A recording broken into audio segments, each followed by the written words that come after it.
Hola, gracias por permanecer con nosotros en esta segunda plática.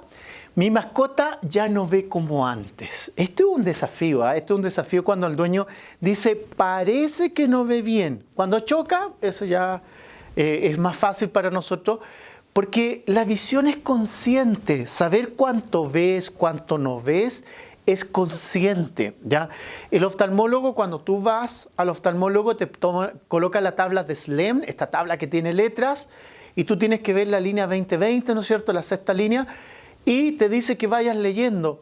Si tú ves solamente la E de arriba, está legalmente ciego, ¿ya? Entonces, nosotros, eso es consciente. Un niño, una persona demente, no puede saber cuánto ve. Entonces, cuando el propietario te dice, ya no ve como antes, ¿ya? Hay que tener en cuenta. Y otro problema muy importante, por ejemplo, fíjense, este es Lucy. Lucy es un chihuahuita, me encantan los chihuahuas. Entonces, Lucy es una perrita que el dueño me dice, a veces choca, a veces no choca. Como que el ojo se le ve gris, como que el ojo no se le ve gris, no se le ve como antes. Y tú la observas y la miras, y bueno, esta es Lucy. Aparentemente, Lucy está normal. Entonces, miramos su ojo derecho, párpado, conjuntiva, córnea perfecta, se ve grisáceo, bueno, esclerosis senil puede ser o catarata. Ya en la plática anterior lo diferenciamos, tengo que tomar mi oftalmo y mirar, pero eso, si fuera catarata, no me va a impedir ver. Vemos su otro ojo. Misma situación, un fondo de ojo rojo. Bueno, pero si es rojo, perfectamente puede ser un fondo de ojo que no tiene pigmento y ser de tipo semialbino. Entonces, todo normal, hasta aquí todo normal. ¿Qué tengo que hacer? Observar al interior de Lucy. Entonces, vemos su ojo y fíjense cómo el paciente tiene esta estructura. Miren ustedes, al hacer la oftalmoscopía, podemos ver, primero que todo, que hay una zona que es la parte superior, que sería entre la 1 y la 2, borrosa. Esa zona borrosa es una pequeña catarata, muy pequeña. Pero en la parte inferior, este triángulo que ustedes están viendo y que no ven el nervio óptico y que el nervio óptico se trasluce a través de este velo, lo que estamos viendo es un desprendimiento de retina completo de hora cerrada en la parte superior. Entonces, el diagnóstico es desprendimiento de retina, pero completo. Estamos viendo directamente coroidia, en particular el tapetum. Entonces, aquí podemos verlo mejor. Aquí yo les muestro, miren ustedes cómo entre las 12 y la 1, esta pequeña mancha en la parte superior, esto es una catarata. También entre la 1 y la 2, esas pequeñas manchas, esas pequeñas nubes, pero esta parte inferior que tenemos, este triángulo, eso es el desprendimiento de retina completo. Muy pocas veces visto, es raro de ver un desprendimiento como este. Generalmente vemos un desprendimiento más bulloso. Vemos una verdadera bulla que viene hacia nosotros. ¿Cómo podemos diferenciarlo también? Con una ecografía. Si tenemos un ecógrafo, el ecógrafo que tengas a mano, lo puedes utilizar. En este caso, esta es una ecografía, un ecógrafo oftálmico. Tenemos el modo A en los gráficos abajo y que nos demuestra cómo se ha separado la retina, y también en la ecografía podemos ver este velo flotando. Entonces tenemos un desprendimiento de retina. El otro ojo, que lo veíamos rojo, tratamos de ver y no vemos nada. Se ve absolutamente no claro el interior, y es porque en vitrio tenemos alguna estructura, una pérdida medio transparente. Entonces, bueno, ese reflejo rojo que veíamos de afuera que podía ser albinoide o albino, en realidad no lo es. Aquí, cuando el oftalmólogo deja de ver, necesita el ecógrafo, ¿ya? Entonces vamos a hacer ecografía y miren ustedes cómo el ecógrafo nos muestra todo este proceso uniforme que tenemos acá, muy uniforme, muy claro. Esto es, y por las características de este modo A, esto es una hemorragia intraocular. Entonces tengo un paciente, a Lucy, que aparentemente no ve, que no ve nada, con desprendimiento de retina en un ojo y hemorragia en el otro. Entonces, aquí está el oftalmín y pregunta, ¿y por qué se desprende la retina? ¿Por qué tiene hemorragia intraocular un paciente? Eso es lo que hay que responder, que pronto lo vamos a hacer. Porque esa es la causa. ¿Por qué el propietario dice a veces choca, a veces no choca? El chihuahua generalmente va en brazo. Lo dejan en su casa, lo poco que camina el chihuahua, y lo poco que camina ya se sabe su casa. Él es un paciente muy virioso, con muchas características individuales. Nadie le ha dicho que es chihuahua. Él es un Rottweiler que cuida la casa, que corre, que ladra, que es el timbre de la casa. Y ese Rottweiler se sabe de memoria su casa. No necesita, recuerden que el primer órgano del paciente es el olfato. El segundo de él es su audición y el tercero es la vista. Hoy día todos lamentablemente andamos cuidándonos con nuestro cubreboca. Entonces, si al cubreboca se lo pusieras a un chihuahua, a un perro, es como que a nosotros nos pusieran un antifaz. Entonces, para él, su visión no es tan importante, es el tercer órgano del sentido que lo orienta en su medio ambiente. Entonces, ellos aprenden, entre comillas, de memoria su ambiente. Miren a Lucas, veamos Lucas. Lucas es un boxer de 8 años de edad, el cual viene a consulta por pérdida aguda de la visión. Su ojo izquierdo tiene una tisis vulvar luego que el propietario cuenta que recibió un pelotazo. Estaban jugando a la pelota y le tira un pelotazo, lo golpea, el perro me dice no lo vio, lo golpeó la cara y produjo un proceso inflamatorio, lo trataron pero quedó ciego. Llama la atención un golpe con una pelota, jugando una pelota para perro, ¿no es cierto? Y que justo generó esto. Bueno, lamentable, esto es pasado, esto es una tisis vulvar. Vamos al ojo que nos está quedando, que el que ahora quedó ciego, según él, desde ayer. Entonces lo observamos, miren una respuesta del reflejo palpebral normal, parpadea el paciente, el reflejo corneal también está normal, por tanto el trigémino facial funciona. Respuesta a la amenaza. Aquí tenemos una complicación, como que parpadea, no parpadea, como que no ve y no ve. ¿Qué es lo que pasa? ¿Ya? Respuesta de deslumbramiento. Aquí no cierra el párpado. Entonces, esto debería cerrar el párpado, esta lámpara de hendidura. Entonces, ¿qué sucede? La respuesta de deslumbramiento es la única prueba que tú le puedes decir a un perro, ¿ves la luz? Aunque tenga catarata, aunque tenga hipopión, aunque tenga hemorragia. La pregunta, ¿ves la luz? A través de una luz. Si parpadea, ya, que como ya vimos, si parpadea, tiene bien su reflejo palpebral y corneal, por tanto, no parpadea, hay una respuesta que no llega a su corteza visual. Entonces, importante anotarlo. Pero si hay una respuesta a la amenaza que es parcial, llama la atención. Respuestas fotomotoras con luz blanca, la verdad que lo coloco pero no lo hago. Ya está absolutamente positiva con blanco. Con rojo, ¿qué tenemos con rojo? Negativo. ¿Qué significa negativo con rojo? Tenemos un paciente el cual no tiene una respuesta de rodopsina. Entonces, si resumimos, blanco contrae, pero blanco tiene rojo y azul. Con rojo no contrae y con azul sí contrae. ¿Qué significa con rodopsina? Que no funciona con bastones. Con azul, ¿qué significa? Que sí funciona la melanopsina, funciona nervio óptico. Entonces, un paciente que rojo no funciona, significa con un 75% de sensibilidad que el paciente tiene enfermedad de retina y un 90% de especificidad. ¿Ya? Entonces es importante. Y con azul significa que 100% en este caso funciona nervio óptico.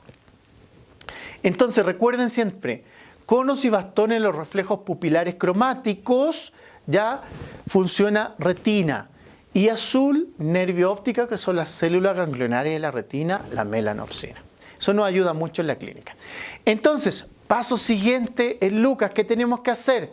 Una oftalmoscopía. Nos introducimos dentro de este ojo y miren ustedes las características que se observan acá. Hemorragia en la parte superior, vemos sangre.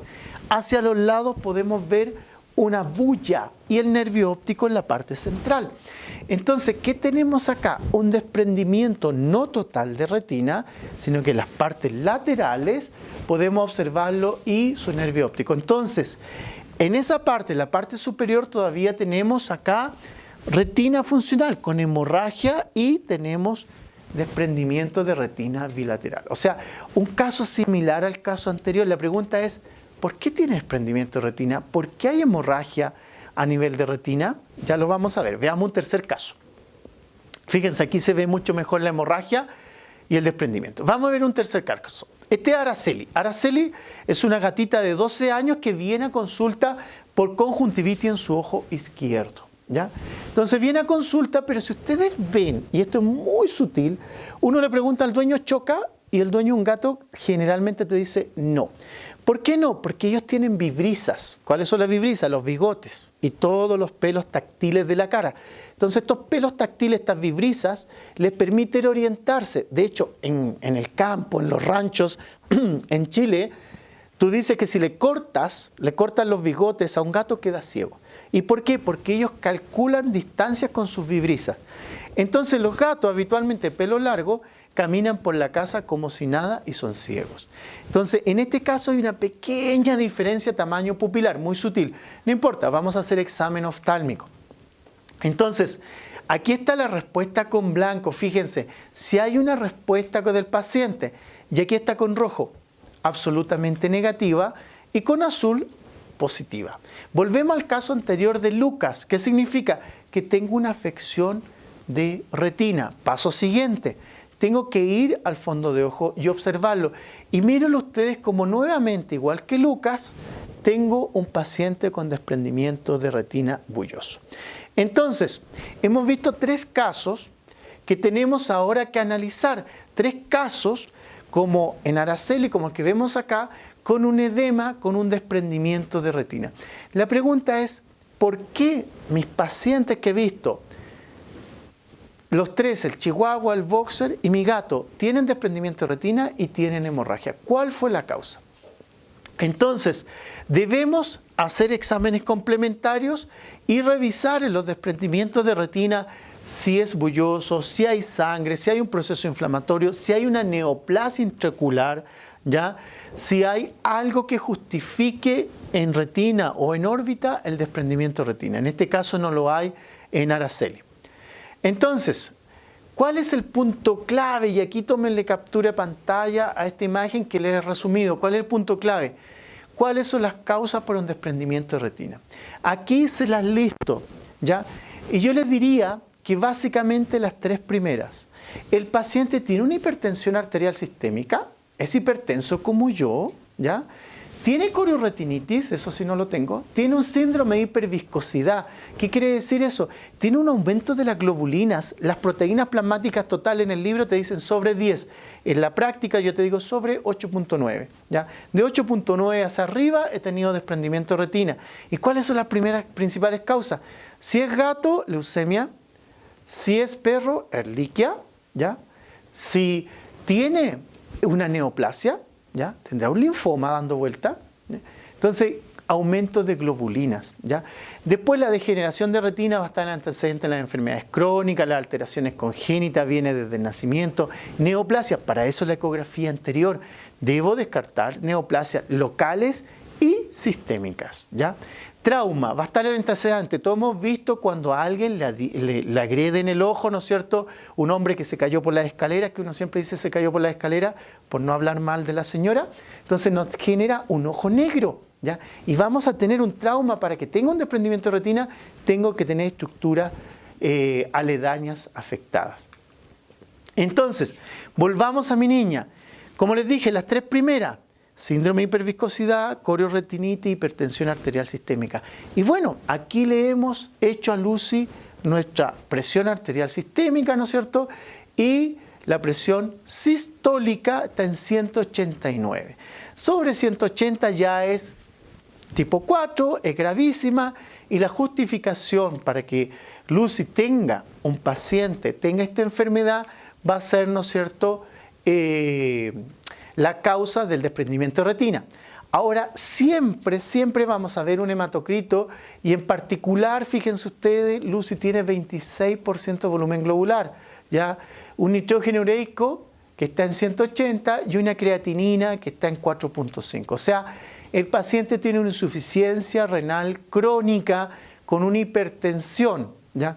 Ahora, yo puedo ser hipertenso y sufrir una insuficiencia renal por la hipertensión, pero puede ser un individuo con insuficiencia renal y generar hipertensión sistémica. Entonces, ¿quién fue primero, el huevo o la gallina?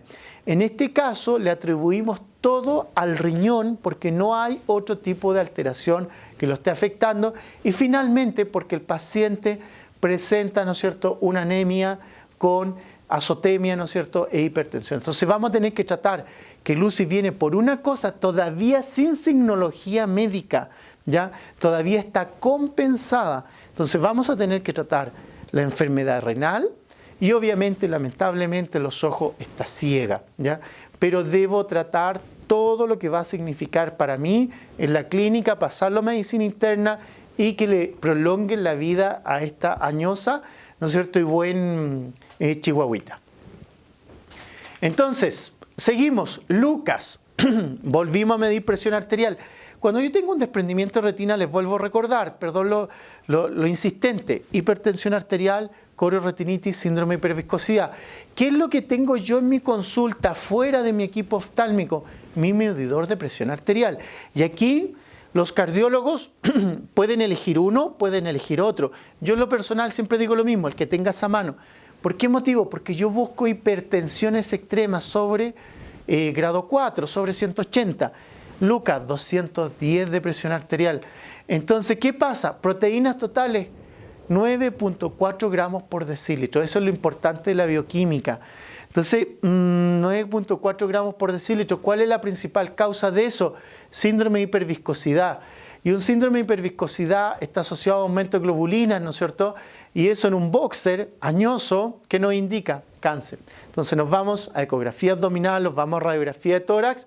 Bueno, el SDMA, el nitrogenórico creatinina, estaba normal. Nos vamos al SDMA y estaba aumentado. ¿Qué significa? Es un enfermo renal, ¿ya? Como el nitrogenórico creatinina está normal, bueno, no es una insuficiencia renal. Por tanto, es mejor que Lucy. Entonces, Lucas está mejor que Lucy desde ese punto de vista. Pero, proteína C reactiva, 210. Ups, está inflamado. Ecografía abdominal. ¿Y qué nos muestra una ecografía abdominal? Un pequeño tumor. Entonces tenemos un tumor de vaso que era un hemangiosarcoma. Todos sabemos que un boxer con hemangiosarcoma, la expectativa de vida con quimioterapia y cirugía va entre 3 y 6 meses. Bueno, Lucas estuvo con nosotros solamente 5 meses, pero llegamos al diagnóstico. ¿Por qué el otro ojo con un golpe, una pelota de juguete de un perro, lo dejó ciego? Porque él tenía un síndrome de hiperviscosidad previamente y estaba con hipertensión. Entonces era un ojo sensible, sufrió el desprendimiento. Bueno, pudimos tener Lucas 5 meses en buenas condiciones. Pero hay que saber que cuando nos enfrentamos a un desprendimiento de retina, 3 enfermedades a diagnosticar: hipertensión arterial sistémica, síndrome de hiperviscosidad, corioretinitis y alteraciones congénitas, degeneración de retina, neoplasias, trauma. Pero las 3 primeras son las que debes tener siempre en tu retina ahí grabada en tu cerebro para que lo puedas llevar. Araceli, esta gatita de 12 años, ¿ya? Que tenía la misma signología anterior y también sus resultados son parecidos, desprendimiento de retina. Pero lo destacable del hemograma, linfocitos 98%, 12.000, donde deberían ser 7.000, ¿no es cierto? Hay linfocito alto en un gato añoso, ¿ya? Proteínas estatales, 9.8, ¿ya? ¿Cuáles son las principales causas? ¿Qué debo hacer? Descartar leucemia o linfoma, ¿ya? Y en este caso, la bioquímica, 128, su creatinina, 5.8. ¿Qué es lo que tenía el paciente en la ecografía? Que no la tengo, no la dispongo. Tenía un linfoma renal. Entonces, viene por los ojos, y en particular Araceli viene por una conjuntivitis y termino con un linfoma renal. Entonces, ¿qué sucede? Debo recordar que la puerta de entrada a la medicina interna está en los ojos. Mientras no realicen un examen oftálmico completo, y me refiero al examen del fondo de ojo, el examen clínico no ha terminado. Si no digo yo eso, no lo dice nadie en realidad. Tengo que darme la importancia. Entonces, continuamos. Fíjense, este es Luke. Mire, Luke viene a consulta porque quedó ciego de su ojo derecho. En la fotografía a distancia podemos ver que hay pérdida medio transparente, ¿no es cierto?, de su ojo izquierdo. El paciente tiene el ojo izquierdo con medio transparente alterado, su ojo derecho se ve ahí el reflejo de fondo. Bien, me parece bien. Vemos el ojo derecho, hay pérdida medio transparente, vascularización corneal, hay lesiones en los párpados también y vemos un color rojizo nuevamente, similar a lo que teníamos en Lucy. Entonces tengo una hemorragia en cámara anterior, ¿ya? Complicación de nuevo. Vemos la ecografía de Luke, no solo la hemorragia en cámara anterior, es una hemorragia intraocular y lo que estamos observando acá es un proceso hemorrágico, esto es una hemorragia intraocular. ¿Cuál es el problema de una hemorragia intraocular? Cuando tú te enfrentas a una hemorragia intraocular, esta es una hemorragia en cuarto espacio. Es similar a decir, tengo una hemorragia abdominal, tengo un hemotórax, una hemorragia intratorácica, un hemoabdomen, hemorragia abdominal, un hemopericardio, ¿ya? Tengo una hemorragia en el pericardio. Entonces, así de importancia la hemorragia en el ojo, no por la importancia del órgano, sino que por la importancia de las causas. Entonces, yo debo diagnosticar causas sistémicas que estén provocando esto. ¿Cuáles son esas? Trombocitopenia, trombocitopatía, coagulopatía, alteraciones de hígado, ¿no es cierto? Hipertensión sistémica, síndrome de hiperviscosidad. Entonces, enfermedades graves. Entonces, cuando yo veo un ojo así, me voy a la medicina interna de nuevo. Entonces, Luke se transforma en un verdadero tratado de medicina interna. El otro ojo está absolutamente transparente, así que podemos verlo. Y miren ustedes, aquí aparece una signología que puede ser normal, pero puede ser anormal. ¿Cuál es esta signología? Miren estos cajones o vasos tortuosos, o como quieran llamarlo, o vasos en greca, ¿ya? Estos vasos que están generando este dibujo, ya que en la naturaleza, ustedes saben, nada es recto, excepto el hombre. Entonces, fíjense ustedes cómo esta tortuosidad de vaso tiene un origen, ¿ya? Miren ustedes cómo está absolutamente tortuoso, miren cómo estos vasos son tortuosos. Ahora, eso puede ser normal, es muy típico en brachiocefálicos tener este tipo de vasos, y en realidad en cualquier raza, pero hay que conocer a tu paciente. Para conocer a tu paciente significa que le hiciste un examen de fondo de ojo. Entonces lo recomiendo. Pero la presión arterial sistémica de este paciente estaba en 246 milímetros de mercurio. Y tengo que buscar las causas. Primera causa de hipertensión arterial, riñón. Segunda causa, las tiroides, ¿no es cierto? Raro en perro, pero bueno, tengo que verlo. Cushing, diabetes, y así ir avanzando hasta llegar al corazón. Entonces, ¿qué sucede? Tengo este paciente con una hipertensión, ¿no es cierto? Enfermedad de perro viejo, ¿no es cierto? Enfermedades de individuos viejos como yo, entonces podemos verlo. Pero aquí de nuevo un punto clave. Cuando yo tengo vasos sanguíneos tortuosos, tengo que tener en claro estas 4 enfermedades, estas 4 situaciones. Fíjense ustedes, hipertensión sistémica, síndrome de hiperviscosidad, policitemia y finalmente racial. Entonces, en otras palabras, 3. O tiene una hipertensión sistémica o tiene una hiperviscosidad. O sea, necesito medir presión arterial sistémica, necesito retirar, ¿no es cierto?, una muestra para un hemograma y ver proteínas totales y volumen globular. La policitemia es muy rara de ver. Y si todo eso está normal, podríamos decir, bueno, esta tortuosidad en este paciente es normal, ¿ya? Bueno, en este paciente no es normal. Recuerden que al ver el fondo de ojo están viendo arteriolas. Bueno, hemorragia, ya hablamos, desprendimiento, hemorragia, causa sistémica. Aquí se las vuelvo a listar, por favor, capture pantalla. Esto es una trombocitopenia, trombocitopatía, coagulopatía, síndrome de hiperviscosidad, hipertensión sistémica y uveitis. Uveitis la causa no es sistémica, es local, pero las causas de uveitis la gran mayoría son sistémicas, que son todas las enfermedades infecciosas, metabólicas, neoplásicas, tóxicas, inmunomediadas e idiopáticas. Entonces, esto tengo que tenerlo guardado como ayuda a memoria para poder avanzar en la medicina interna de este paciente, porque viene el ojo afectado. Es un paciente añoso y puede tener cualquiera de este listado que tenemos enfrente. Espero haber hecho un aporte ahí de tener un resumen a mano. Bueno, sigamos. Este paciente viene ciego, ya viene una acción bilateral, y miren ustedes cómo este paciente presenta una pérdida medio transparente con vascularización profunda, un edema perilimbal y un ojo rojo y presencia de secreciones. Entonces, debo hacer un examen oftálmico completo de este paciente.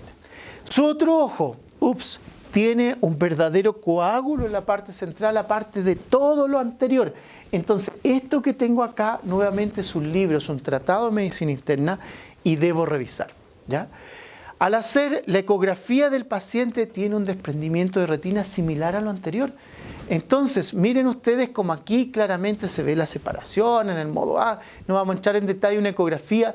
Utilice el ecógrafo que tenga a mano para un desprendimiento de retina. Lo vas a ver con un microconvexo, con un lineal o un oftálmico como este.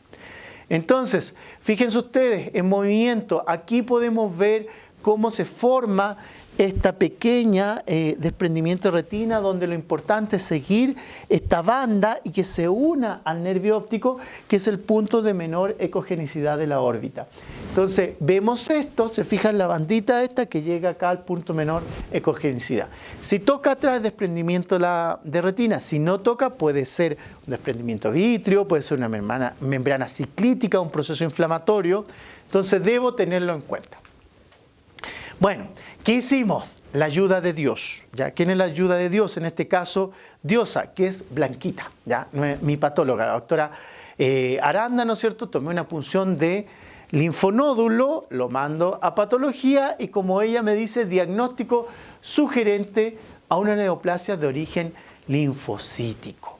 Entonces, ¿qué tengo enfrente con este Rottweiler? Que el paciente tiene un linfoma. Entonces, tenemos linfoma adelante. Bueno, cambiamos de casos. Fíjense, este es un Schnauzer, ¿ya? Este paciente se llama Porfirio, este es unos pocos los pacientes que tengo que se llama Porfirio, tengo un gran amigo de nombre Porfirio acá en México, y fíjense ustedes cómo tiene midriasis bilateral, ¿ya? Viene midriasis bilateral y tiene este paciente ceguera, viene por ceguera. Entonces, vamos a hacer sus reflejos colorimétricos. Miren ustedes, espero que se aprecien bien cómo la pupila está absolutamente dilatada con rojo. Ahí podemos verla. Y con azul me la mantiene dilatada. Entonces, rojo y azul dilatado. ¿Qué significa esto en un paciente? ¿Ya? Y el problema es bilateral. Cuando yo tengo con rojo alterado, yo sé con 75% de posibilidades que es un daño de retina, ¿ya? Y con un 90% de sensibilidad.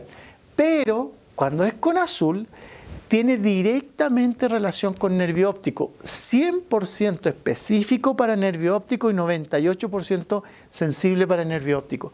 ¿Qué es lo que vemos acá? Una lesión de nervio óptico. Este paciente tiene una lesión de nervio óptico y tengo que investigar si es nervio óptico en retina o en el recorrido, incluso intracraneano. Entonces, vemos a Porfirio, hacemos oftalmoscopía y miren ustedes lo que estamos viendo acá. Estamos observando una retina más o menos normal, hay un poco pérdida de vasos sanguíneos, hay una pérdida de relación vénula-arteriola, pero no importante como para justificar que este paciente esté ciego. Pero si miramos el nervio óptico, está blanco, está disminuido de tamaño, ¿ya? Y eso llama mucho la atención, tiene pérdida de lo que es la vasculatura de nervio óptico, ¿ya? Entonces, aquí lo podemos ver, aquí lo podemos ampliar, fíjense cómo está blanquecino, no está rosado y está extremadamente pequeño, parece un nervio óptico de un gato, ¿ya? Muy, muy pequeño. Entonces, primer caso. Segundo caso. Fíjense ustedes a este paciente cómo viene a consulta, ¿no es cierto? Le hicimos tinción de fluoresceína. ¿Por qué motivo? Porque debo descartar que la pérdida de transparencia del ojo derecho fuera una úlcera corneal. Y aquí vemos el test de Jones. Bueno, eso no nos importa mucho en este caso, no nos compete. Bueno, entonces vamos a ver cada uno de sus ojos. Y en el ojo que puedo ver el fondo de ojo, ¿ya? Veo que el paciente ciego que viene a consulta, miren ustedes como ahora el nervio óptico tiene lo contrario al caso anterior. En vez de venir blanco, chico, ya este ojo viene difuso, viene enrojecido, edematoso. Entonces, aquí lo que tengo, una neuritis, ¿ya? Una neuritis. Entonces, fíjense aquí al detenerlo y miren los vasos tortuosos, ¿ya? Entonces, tengo que revisar, ya sabemos de vasos tortuosos, pero ahora estamos en el nervio óptico. Tengo que ver este nervio óptico, qué está pasando. Por un lado, una aparente atrofia nervio óptico y por otro lado, una aparente inflamación de nervio óptico. Entonces, ¿cómo me enfrento al nervio óptico? Observando. Miren este otro paciente. Este es otro paciente que tiene también este ojo rojo, este nervio óptico como único signo frente a una ceguera y también una tortuosidad de vasos, ¿ya? ¿Qué pasa? Este paciente en particular, se los voy a describir de inmediato, este paciente tiene distemperia, es un paciente adulto, ¿ya?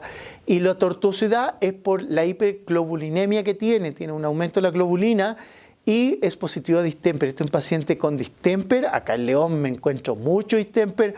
Yo nunca había visto tanto distemper en oftalmología y no el distemper clásico del mioclono, ¿no es cierto? La convulsión, el moquillo, no. Estamos hablando de un moquillo, de una enfermedad de Carrier asociado a enfermedades oculares como ojo seco, neuritis óptica, ¿ya? Bueno, y para hacer el tercer caso, ¿no es cierto? Miren, este Labrador Retriever, este es Blanquita. Blanquita viene a consulta también por ceguera y midriasis. Y obsérvenla cómo está. Vemos su ojo izquierdo, vemos su ojo derecho. ¿Se fijan ustedes cómo está? Blanquita totalmente dilatada y también no tiene respuestas colorimétricas.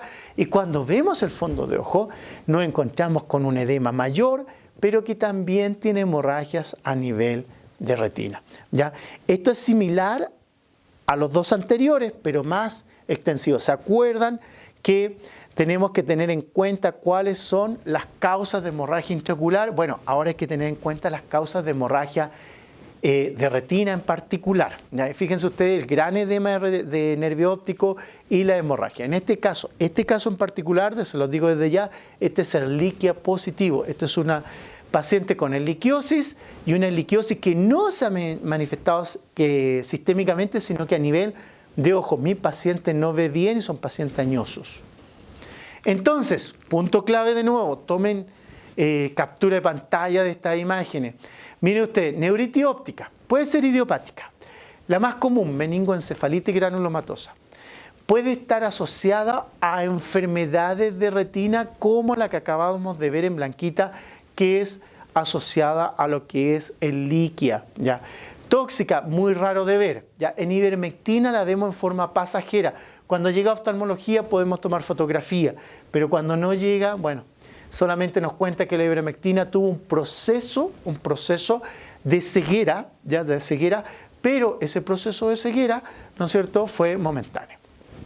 Infecciosas, distemper, ya les mostré el caso del fondo de ojo verde, un perro añoso que tenía distemper, pero ese distemper era solamente asociado ahí con su PCR positiva. Entonces, aquí volvemos a Porfirio. Fíjense ustedes, Porfirio, le hicimos un examen, ¿se acuerda que tiene una atrofia nervio óptico? Le hicimos resonancia magnética y aquí claramente, con una resonancia con medio contraste, podemos ver claramente una neoplasia intracraniana, y esta ceguera asociada al nervio óptico era una ceguera intracraniana que comprimió, que evitó el flujo axoplásmico y generó la atrofia. Entonces, este paciente, la única signología neurológica que todavía manifestaba antes de manifestarla completa fue alguna alteración de parpadeo. Había momentos en cuales el dueño me decía lo llamo y no está bien consciente, había alteraciones de la conciencia, pero si ustedes me preguntan, esto fue una absoluta sorpresa en Porfirio. El otro paciente, fíjense cómo este paciente tenía la neuritis, lo contrario Porfirio. Y cuando hacemos la resonancia, nos encontramos con estas manchitas que están hiperrefringentes con el medio contraste, estas manchas blancas, que son características de una meningoencefalitis granulomatosa. Obviamente, el tratamiento de esto y la recuperación de la visión y de la neuritis es el uso de corticoides. Algunos pueden criticarme por qué no tomé líquido cefalorraquídeo, porque no soy neurólogo, hago oftalmología, y cuando sospecho de una ceguera de origen central, lo que hago es una resonancia magnética. Pero claro, por protocolo me podrían sugerir un líquido cefalorraquídeo, y la verdad que un aumento de las proteínas no me va a decir mucho. Perdón para los neurólogos, pero prefiero ir directamente, la tengo asequible, no es no asequible para nosotros, entonces bueno, voy directamente a resonancia y logramos diagnósticos que a lo mejor pudieran haberse logrado de otra forma. Pero aquí tenemos un paciente que tenemos que empezar con prednisolona sistémica, ¿no es cierto? Muchas veces termino asociándole a otros inmunosupresores, porque al final siempre va a ir creciendo la dosis. Fíjense, aquí tengo otra mancha, se fijan acá, blanquecina, que también es propio de una meningoencefalitis granulomatosa, ¿ya? No lo digo yo, lo dice el colega que hace el informe. Bueno, hemorragias de retina. Aquí le pongo a Blanquita de nuevo, que tiene erliquiosis positiva. Por favor, capture pantalla de nuevo acá. Este es un aporte para ustedes. A mí me gusta mucho tener resúmenes cercanos, no me los sé todos de memoria. ¿Ya? Entonces, nuevamente aquí tenemos todas las alteraciones que me podrían generar hemorragia en retina. ¿Por qué partí con Ehrlichia? Porque es una perrita que siempre va a la playa, ¿ya? Y acá en la playa tiene muchas enfermedades tropicales y siempre pido Ehrlichiosis, Anaplasma, Babesia, ¿no es cierto? En este caso era Ehrlichia positiva. Y obviamente el tratamiento va a ser en base a doxiciclina, ¿no es cierto? A corticosteroides. Lo malo es que cuando hay una lesión tan grave como esta, la verdad que la visión se recupera muy parcialmente y en algunos casos, como Blanquita, lamentablemente llegamos muy tarde y no logramos la recuperación de su visión. Bueno, sigamos. Poodle, esto es lo más típico. Cada vez que veo un poodle con alteraciones de la visión, siempre pienso lamentablemente en una visión de túnel en enfermedades de retina. Entonces puede venir con pupila dilatada, puede venir con catarata, puede venir con cataratas recientes, ya con cataratas recientes, y en esas cataratas recientes es importante diferenciar que si se produjo recientemente o la pupila se dilató completamente. Bueno, en estos pacientes con medio transparente lo que vamos a hacer, ¿no es cierto? Siempre nuestro reflejo pupilar en este poodle, fíjense, reflejo pupilar con rojo, negativo, se fijan, se mantiene abierto, no se ve, aquí lo pueden ver claramente y ahora vamos a hacerlo con color azul y miren ustedes cómo inmediatamente cierra, incluso hay que mantener los párpados abiertos porque cuando el nervio óptico funciona, incluso hacen una respuesta de deslumbramiento, te cierran el párpado. Entonces aquí tenemos un paciente con rojo negativo, con azul positivo. ¿La lesión dónde está? En retina, eso es correcto. Entonces vemos el fondo de ojo de los pacientes y miren ustedes cómo tengo una hiperreflectividad tapetal, tengo arteriolas que están translúcidas, se ven muy translúcidas, se fijan ustedes, apenas se ven muy hiperreflectivos, no es normal, hay que bajar bastante la intensidad de la luz, aquí bajé la intensidad de la cámara y se ve muy hiperreflectivo. Además de eso, vemos estas líneas. ¿Por qué estas líneas convergentes que van hacia el nervio óptico? Porque todas las células ganglionares de toda la retina convergen al nervio óptico. Entonces podemos ver estas líneas convergentes, se fijan que ahí la estoy dibujando, todas estas líneas, y estas líneas le llamamos también estrías en forma de abanico o rayos de bicicleta, depende cómo lo lean por ahí o lo traduzcan, y se refiere que cuando empieza la atrofia de retina y uno tiene duda y está partiendo, puede ver perfectamente estas estrías en el fondo de ojo y es un signo de atrofia progresiva de retina. Entonces, mírenla, ahora la podemos ver, fíjense que las arteriolas apenas se están viendo, a nivel periférico no se ve. Yo siempre tomo el nervio óptico y sumo 3 nervios ópticos de distancia. Miren ustedes la hiperreflectividad tapetal como está. El nervio óptico se ve bastante blanquecino, se ve muy blanco, ¿ya? Y ha perdido casi completamente la vasculatura del fondo de ojo este paciente. Entonces, esto es una atrofia progresiva de retina. Su diagnóstico final siempre es en base a lo que es una electroretinograma, pero en casos tan graves como este, tan complejos, más que simple, es simple el diagnóstico, porque la pregunta es, ¿qué otra enfermedad te genera esta signología? La respuesta es ninguna, ¿ya? Entonces, miren ustedes, disminución marcada de los vasos sanguíneos, pérdida de todas las arteriolas, solamente nos quedan grandes vénulas que tienen un grosor de arteriola, ¿ya? Miren, al mirar el fondo de ojo, aquí en movimiento, vemos zonas donde no se ve bien translúcido. ¿Por qué motivo? Porque está con unas cataratas incipientes. Miras hacia adentro y ves con pérdida de transparencia y lesiones vasculares. Entonces, nos acercamos al paciente, nos embebemos en él y esto ya es un caso crónico. Fíjense la repigmentación en la zona la zona no tapetal, nervio óptico absolutamente atrofiado, hiperreflectividad tapetal y ausencia de vasos sanguíneos. Entonces tengo una atrofia progresiva de retina en este paciente. Entonces, ¿qué es la atrofia progresiva de retina? Una enfermedad hereditaria, congénita, que no tiene un tratamiento efectivo con algunos derivados carotenoides, podemos sostenerlo en algunos pacientes que tienen vascularización, pero nunca la vamos a eliminar. Entonces, su signología es a nivel vascular, pérdida de la relación vena-arteriola, hiperreflectividad tapetal, los reflejos pupilares con rojo absolutamente disminuido hasta llegar a una papila blanca, ¿no es cierto?, formación de catarata y midriasis. Cuando hay midriasis es porque ya el nervio óptico está totalmente atrofiado. Y aquí podemos ver que no hay diferencia en este caso de arteriolas y vénulas, no hay ninguna diferencia entre ellas.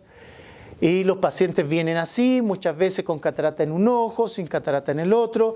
Aquí están las 79 razas que deberíamos decirle al dueño no reproduzca. ¿Dónde está el problema? Su manifestación. Hay pacientes que se les manifiesta a muy temprana edad, pero lo normal o lo habitual a partir de los 4, 6 años, lo más común entre 6 y 9 años, ya tuvo su vida reproductiva. Entonces hay que tenerlo en cuenta. Miren ustedes este paciente con hiperreflectividad tapetal, pérdida de vasos sanguíneos, ¿ya? Lo mismo acá, una hiperreflectividad tapetal, ausencia de vasos sanguíneos, todavía el nervio óptico se ve con vasculatura, con capilares, todavía va a haber reflejos pupilares, ¿ya? Lo mismo acá, aquí podemos ver estas estrías convergentes hacia el nervio óptico, o podemos llamarle rayos de bicicleta, ¿ya? Y finalmente, catarata. Y este es el típico paciente que te dicen, le apareció esa catarata hace un par de días, doctor. Lo que ocurrió ahí es que el nervio óptico dejó funcionar y se dilató. Y la catarata la tenía de antes. Menos mal, en el otro ojo tiene una catarata incipiente y podemos ver fondo de ojo, hacer el diagnóstico clínico. Porque si no, ¿ya? Nuestro diagnóstico, nuestra responsabilidad en la atrofia progresiva de retina, porque yo debo ver a las razas con predisposición racial, observar si tienen o no la enfermedad. Entonces, si la vemos, tengo que diagnosticarla. Si dudo, tengo que hacer un electroretinograma, ¿ya? El electroretinograma, como se ve en la parte superior, es normal, el inferior está plano. Entonces, tengo que hacer un electroretinograma en este paciente para diagnosticarlo. Esa es la responsabilidad nuestra, de educar a los propietarios, de no reproducir estos pacientes que tienen atrofia progresiva de retina. Bueno, hemos compartido 2 pláticas, hemos compartido la oftalmo el día de hoy. Ha sido un placer como siempre. Estoy llano a las preguntas, ya sea por WhatsApp, ya sea por correo. Ahí está el código QR, lo pueden escanear y me pueden contactar directamente. Bueno, que tengan un bonito congreso. Felicidades por haber participado hoy día sábado y nos veremos en alguna otra partida compartiendo la oftalmo. Gracias a todos.